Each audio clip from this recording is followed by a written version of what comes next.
kami sudah mengajukan untuk kekeluargaan, untuk bertemu ataupun menghubungi, tapi mentah-mentah ditolak kayak gitu, ataupun dibales tapi tidak ada bentuk untuk dianya membuat ini menjadi lebih serius lagi, sehingga jadi ya ngambang aja, ya udah digerakin, bahkan terkesannya menantang gitu. Itu yang membuat pihak Nikita Mirzani jadinya lebih tertantang karena ditantang. Tapi sebelum gerakan ini udah iya ya ingin memperhubungkan. seperti apa? Oh iya, itu juga saya belum ada konfirmasi ya untuk jawaban dan lain-lain. Jadi ceritanya tanggal 29 saya hubungin pihak Loli secara pribadi via email dan via DM Instagram.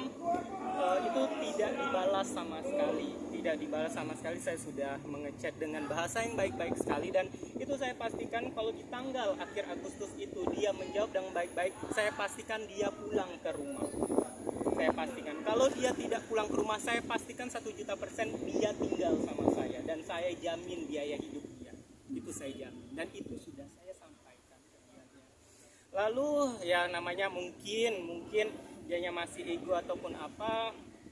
Di tanggal 6 September saya hubungin lagi, itu hari Kamis atau hari Jumat saya lupa. 6 September itu saya hubungin lagi, WA saya di blok, jadi centang 1. Sebelumnya centang 2, yang ini centang 1.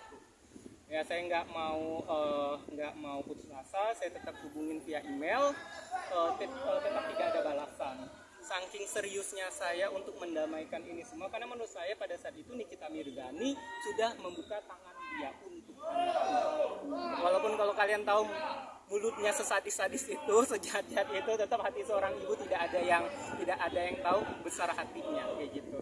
Lalu saya chat Fadel, ini pertanyaan tadi, saya chat Fadel di tanggal 6 September, tidak ada balasan. Saya di situ chat panjang sekali ya, bahkan saya bilang terserah kalau seandainya mau ditemanin pun tidak apa-apa kayak gitu. Lalu karena tidak ada diindahkan, saya upload viral di media sosial. Di tanggal 7 September malam dia jawab gitu. Jadi kalau seandainya dia jawab, saya akuin dia jawab, tapi setelah viral dulu ya, jadi harus digarisbawahi dulu, setelah viral dulu dia jawab di 7 September. Bahasanya sangat baik sekali, sangat sopan. Waktu itu saya tetap dipanggil Om, jadi saya serasa udah tua, saya dipanggil Om. Bahasanya sangat baik sekali.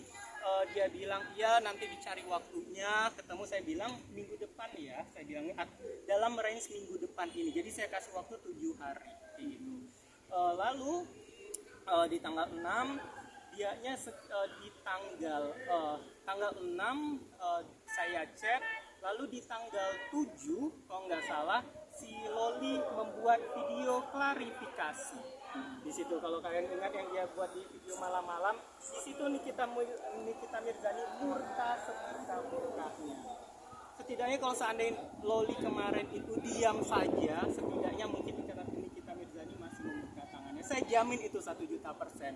Tapi malah terkesannya menyudutkan ibunya disudutkan di situ, dan juga kalian jelas. Nah saya nggak tahu, ini mungkin nanti kalau seandainya kalian ketemu Loli, ini jadi pertanyaan saya, Loli kamu membuat video klarifikasi itu atas kesadaran diri kamu sendiri atau karena desakan oleh orang lain? Itu jawaban dua itu ada konsekuensinya. Kalau kamu mengakui karena diri kamu sendiri, kamu ada konsekuensinya. Tapi kalau kamu bilang disuruh orang, itu berarti ada konsekuensinya. Jadi kamu terlibat meliding dia berbicara seperti itu, atau secara tidak langsung lupa lawyernya kayak gitu dengan kata-kata seperti itu. Dan saya berkomentar di situ, kalian tahu saya di situ, saya sudah memberikan clue di situ, jangan sampai salah berucap. Sebelumnya di DM sebelumnya saya ke Fadel, saya sudah bilang, nak jangan blunder ya, hati-hati dalam berucap. Saya sudah ngasih clue itu. Ketika dia video klarifikasi, di situ banyak sekali blunder dia bilang. Bahkan saya komen di situ. Berarti kalau coba kamu pikirkan, kalau anak umur 18 tahun apakah itu masih dalam perlindungan orang tuanya? Berarti Loli masih dalam perlindungan orang tuanya. Jadi berhak Nikita Mirzani untuk melaporkan, tapi Nikita Mirzani belum melaporkan.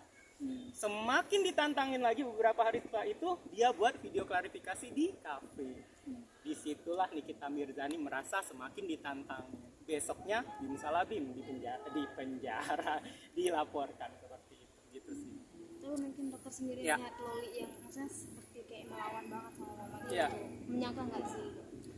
Yang saya tahu ya, jadi kalau seandainya ada juga yang bertanya kok saya ikut di sini, ya, pertama saya nggak ikut-ikutan selama 1 tahun. Saya tahu kejadian ini, bahkan waktu yang Loli bertengkar waktu dia baru sampai di UK saya tahu sekali. Ketika itu saya lagi sama Nikita Mirzani lagi di luar kota, dia buat video YouTube lain-lain, saya tahu, tapi saya diam karena menurut saya ini peristiwa ibu dan anak, mau gimana pun bertengkar tetap ibu dan anak, bener kan, ngapain kita ikut-ikutan.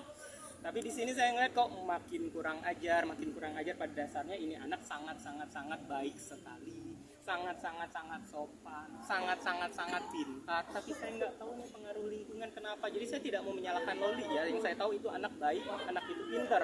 Nggak tahu pengaruh lingkungan. Nah lingkungan ini yang kita tanda tanya. Lingkungan waktu dia di UK yang numpangin dia, itu pertanyaan ya. Saya bertanya, apakah lingkungan dia yang sekarang? Jadi saya sampai detik sekarang saya tidak mau menyalahkan Loli, ya gitu, karena yang saya tahu sebelumnya Loli anak yang baik. Saya nggak tahu orang sekitarnya karena saya tidak kenal. Jadi saya berhak untuk menjudge orang yang lain karena saya nggak kenal. Gitu. Kalau sebagai sahabat Niki sendiri sejauh ini Niki seperti apa sih mungkin menghadapi kasus ini sendiri? Yang saya tahu ini, walaupun kadang dia tidak mau ungkapin ini karena kalau saya ungkapin dia nggak bisa marah ke saya juga gitu. Sangat sedih dan sering menangis. Gitu. Kasus ini benar-benar ngeganggu Niki banget tuh. Oh iyalah, yang mengganggunya itu lebih ke gini. Itu anak kan pengen bebas.